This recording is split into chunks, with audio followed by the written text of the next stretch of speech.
Journalism plays a big role in our everyday lives, whether it's an article you click on Facebook or your grandparents watching the 6 p.m. news. After taking various communications classes, journalism classes, and serving as the Brew News editor of 2024, I've learned that communication skills and concepts are essential to being a good journalist.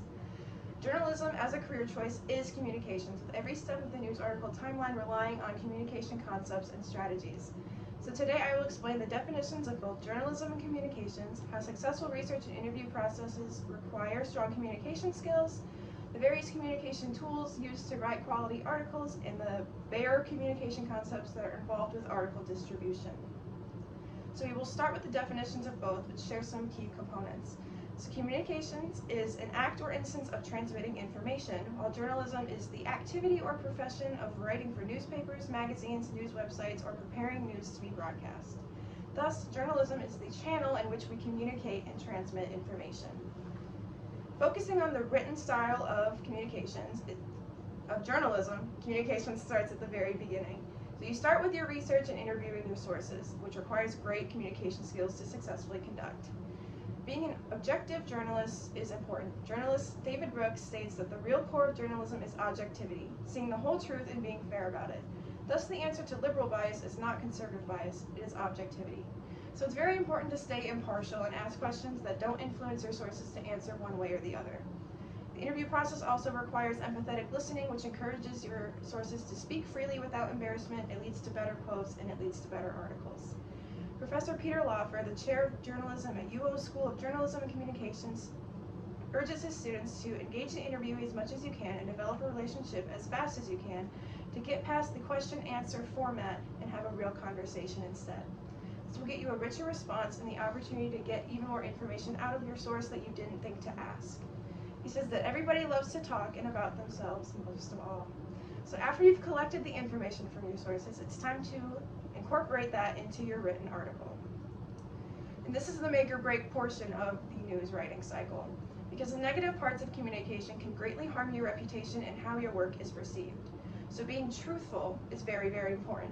According to our textbook, discovering lies can negatively affect both parties as emotions are stirred up, feelings are hurt, trust and commitment are lessened.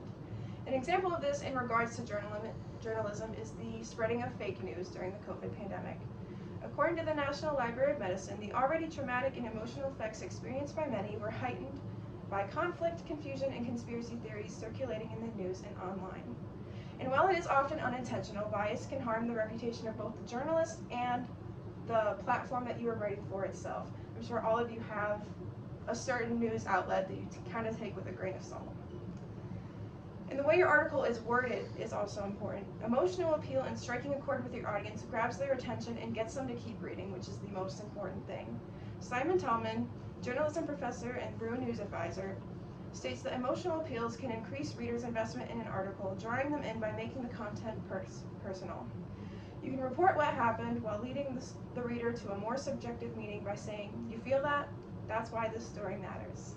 You may also use tools like persuasive speaking when encouraging your readers to attend an event or support a cause. So now that your article is finished and ready to be encoded by your audience, the final step, which is distributing the article, ties back to one of the very first things that we learned in class. So I write the article, and that makes me the sender of the message being the contents of the article. And anyone who reads that article is the receiver.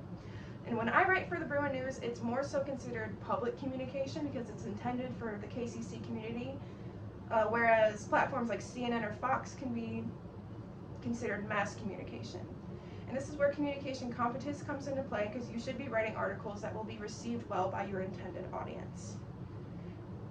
So, journalism and communications are intertwined in almost every way. So today we touched on the definitions of both, how good communication skills are essential to good interviews, and how some of the communication concepts that are used to write quality articles, plus what bare communication concepts are apparent during distribution of your article.